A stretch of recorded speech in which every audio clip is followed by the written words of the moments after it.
Just off the old Dixie Highway outside Knoxville, Tennessee, you'll find Ciderville, and let me say that putting a label on this place isn't easy. It's best described as part music store, part concert hall, part flea market, and in this quick video, I'm gonna tell you a little bit about the place and why you should add it to your list of music stores to stop by. Because let me say, if you're looking for something completely different from, say, a visit to Guitar Center or shopping on Sweetwater, nothing against those establishments, by the way, it's shops and places around the country like Ciderville that's going to give you a very unique experience. I grew up less than 3 miles from the store, and I've been coming here since I was a kid. My first drum set and countless guitars from over the years were bought or traded, more on this in a second, from Ciderville. Original owner David West inherited the space that first opened up as a cidery in 1955.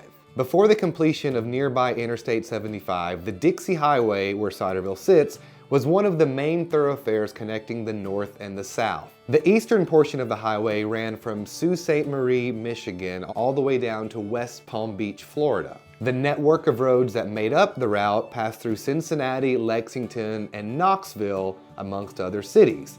Thirsty travelers and musicians would stop at Ciderville for a drink and to pick a little bluegrass music. That's where David learned to play the banjo, and over time the shop transformed from a cidery to more of a musical outpost where folks could pick, haggle, buy, shop, and trade musical instruments amongst other things.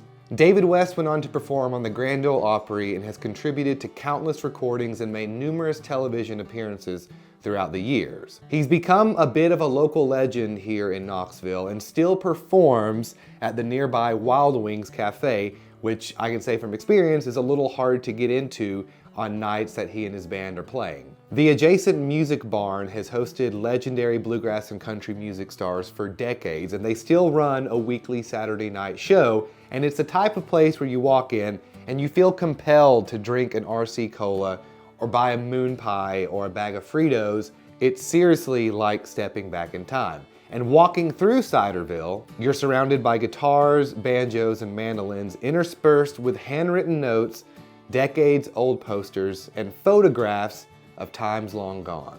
And amongst all the memorabilia is a familiar face. This is Elma Moneymaker, David West's sister and my aunt. That's right, the M in my name, Cody in music, stands for Moneymaker. Elma unfortunately recently passed at age 95, but she was an important figure in my life growing up. You see, for the longest time, Ciderville would host Thursday morning jam and soup sessions. During the summer, when I didn't have school, Mom would drop by, hang out with Elma, and we'd listen to all these old folks play old music and eat what I remember to be very stale, like cornbread and soup I didn't love. But it's ironic that I'm here telling you the story now because I thought it was boring, but over time, it's worked its way into my life. And now here, starting a YouTube channel, sharing with you guys these incredible stories. And I mention this because the store's history has oddly felt closely connected to my family's. Matter of fact, here's a picture of me opening up my first guitar at age 6.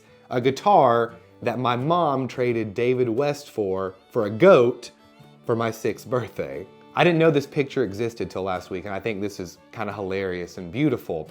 I am not directly related to David, but I feel like I'm carrying on the tradition here and helping you folks learn how to play and just be a little bit more ingrained in this beautiful Appalachian culture. Doing my part and helping keep the tradition alive just like David did for so many years. Folks, if you'd like to join that tradition and finally learn how to play bluegrass guitar, check out my beginner-friendly bluegrass guitar course, Flatpick Foundations. It's gonna help you be playing like Billy Strings in no time. There's well over 100 lessons now inside the course. It's growing over time, so there should always be something fresh to practice. It's really cool to see hundreds of students from around the world getting real value, finally learning how to play this style of music that we all know and love. A lot of us think that maybe it's too difficult or like it's not something that you can accomplish. You can, you just gotta have the right system, the right way of being taught it, quite frankly. So if you are interested in that, folks, check out Flatpick Foundations down below. Once again, you'll find all the information down in the description. Let me know what you think of Ciderville, and if you are coming around the area, reach out, send me an email. I'm maybe 7 minutes down the road, and I'd love to hang out with you there. It's a great place to spend an afternoon talking about history and hearing stories, man. There's always folks in there on their lunch break or just hanging out, and everybody's got something cool to share, which is why I really love hanging out there and visiting the shop. We'll see you on the next video, folks. Bye-bye.